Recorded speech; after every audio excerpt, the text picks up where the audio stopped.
You open your refrigerator 3, maybe 4 times a day. You don't think about it. It hums in the corner of your kitchen like it has always been there, like it was inevitable. But for roughly 300,000 years, your species had no refrigerator, no freezer, no sealed container with a date stamped on the lid. And yet, you survived. Not by luck, by something more precise than anything in your kitchen right now. Your ancestors waged a war against rot, and they won it with their hands, the sun, salt, bacteria, and fire. Every single preservation method you rely on today is a machine doing what they already figured out. You just forgot. Here is the problem your ancestors faced every single day. Food begins to spoil the moment it is killed or picked. Bacteria colonize it within hours. Enzymes break down cell walls. Oxygen oxidizes fats. In warm climates, meat can become dangerous within just a few hours. Food scientists put the window at roughly 2 to 6 hours in hot conditions. In tropical heat, fruit ferments on the branch. For most animals, this was not a problem. A leopard eats immediately. A vulture waits for decay. Its stomach acid is extraordinarily acidic, allowing it to safely consume rotting carrion that would kill most other animals. But humans were trapped in the middle. Too slow to eat everything at once, too fragile to tolerate spoiled food, and too intelligent to ignore the pattern. Your ancestors had to solve this, not as a hobby, as the central crisis of daily existence. A single successful hunt could feed a tribe for weeks, if the meat didn't kill them first. A berry harvest could sustain a family through the cold season, if they could stop it from becoming poison. This is the story of how they did it, and how every method they invented is still running inside your life, repackaged as technology you don't even recognize. The oldest preservation method on Earth is also the simplest. You leave food in the sun and wait. Archaeological evidence from the Middle East and East Asia shows that humans were deliberately drying food as early as 12,000 BC, not discovering it by accident, but doing it with intention. Laying strips of gazelle meat on flat rocks, hanging fish from wooden racks, slicing fruit thin and placing it where the wind would carry the moisture away. And here is what no one tells you. Your body still expects this.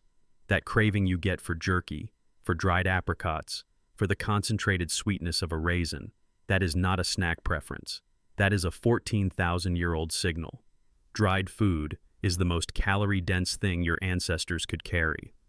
A strip of sun-dried bison weighed a fraction of the fresh meat and delivered almost the same energy. It was the original protein bar. Your taste for it was shaped by a world where calories were scarce and every gram had to travel. In the parts of the world that froze, your ancestors used the cold. Not cleverly, instinctively. You kill a caribou in November, you leave it in the snow, it stays. The cold slows bacterial growth nearly to a halt. This is not engineering. This is physics your body already understood. But the methods got more sophisticated. By 400 BC, the Persians were building Yakhchals, massive conical structures made of insulated mortar that could keep ice frozen through the desert summer. They worked on a principle so simple it sounds like magic. Evaporation cooling.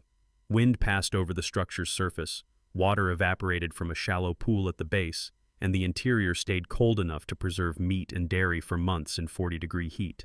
In Northern Europe, humans used caves and cellars, any space where the temperature stayed below 10 degrees Celsius year-round.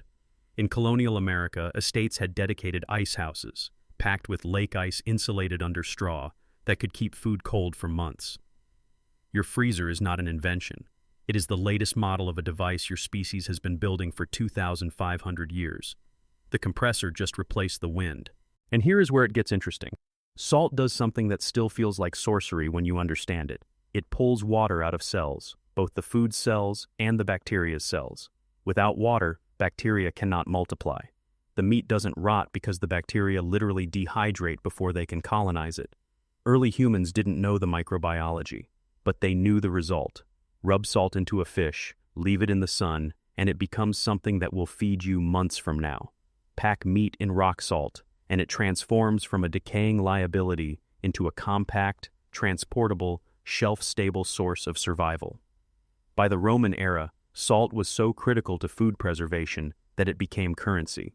The word salary comes from salarium, the allowance Roman soldiers received to buy salt. Whether they were paid directly in salt or given money specifically to purchase it, Historians still debate, but the connection is real. Your paycheck carries the echo of cured meat and survival. Your craving for salt, the kind that makes you finish an entire bag of chips without noticing, was shaped here.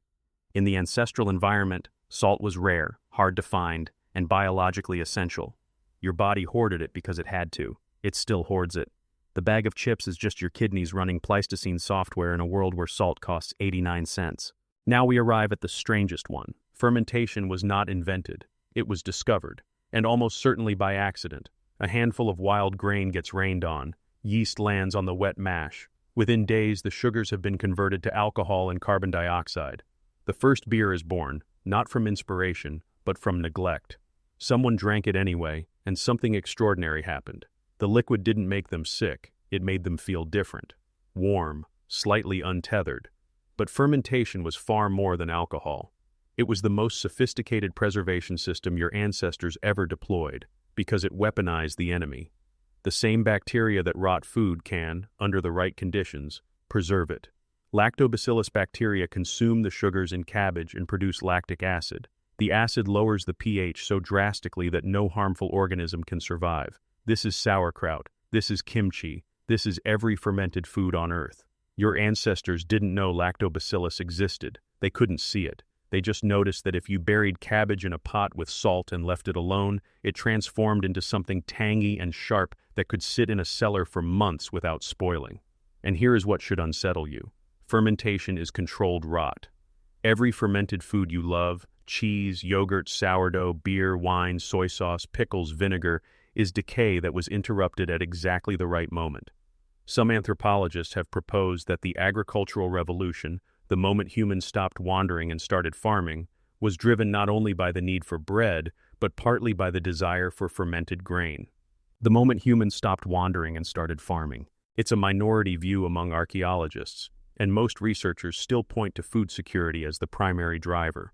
But the idea has serious scholars behind it. Barley was worth staying for. Civilization may have had a drink in the mix. Smoke does two things. The heat dehydrates the surface of the meat, creating a dry crust bacteria cannot penetrate, and the compounds in the smoke, particularly phenols and organic acids, are antimicrobial. They kill or inhibit the organisms responsible for decay. Your ancestors didn't isolate phenols. They just noticed that meat hung over a smoky fire lasted longer.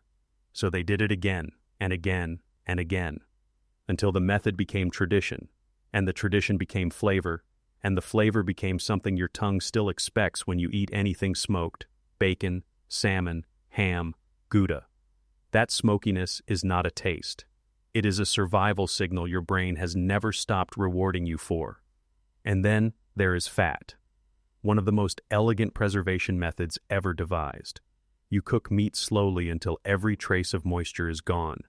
Then you submerge it in rendered fat inside a sealed container. The fat creates an airtight barrier. No oxygen, no bacteria, no spoilage. This is confit. The French didn't invent it in a Provençal kitchen. They codified what your ancestors had been doing in animal bladders and clay pots for 10,000 years. Now imagine your ancestor standing in your kitchen. She would not understand the compressor, she would not read the expiration date, but she would recognize everything this machine does. The refrigerator? Cold storage. She used caves. The freezer? Ice. She used winter. The salt shaker on your table? Curing. She rubbed it into fish with her hands. The jar of pickles in the door? Fermentation. She buried cabbage in clay. The beef jerky in the pantry? Sun-dried meat. She laid it on rocks and waited. The smoked salmon? Fire and phenols. She hung it over smoldering branches. The can of confit? Sealed fat. She poured rendered tallow into clay pots. Every single method in this kitchen is hers. You just replaced her hands with machines and called it progress. And here is where it gets uncomfortable.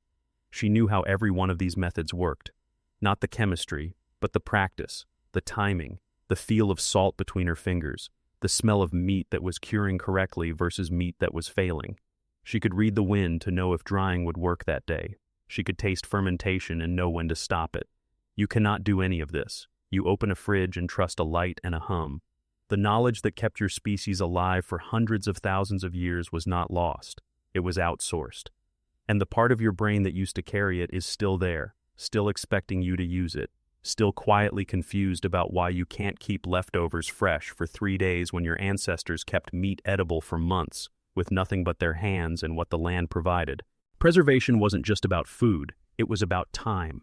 Every method your ancestors developed gave them something they had never had before: a future, a way to plan past tomorrow, a reason to stay in one place, a reason to build.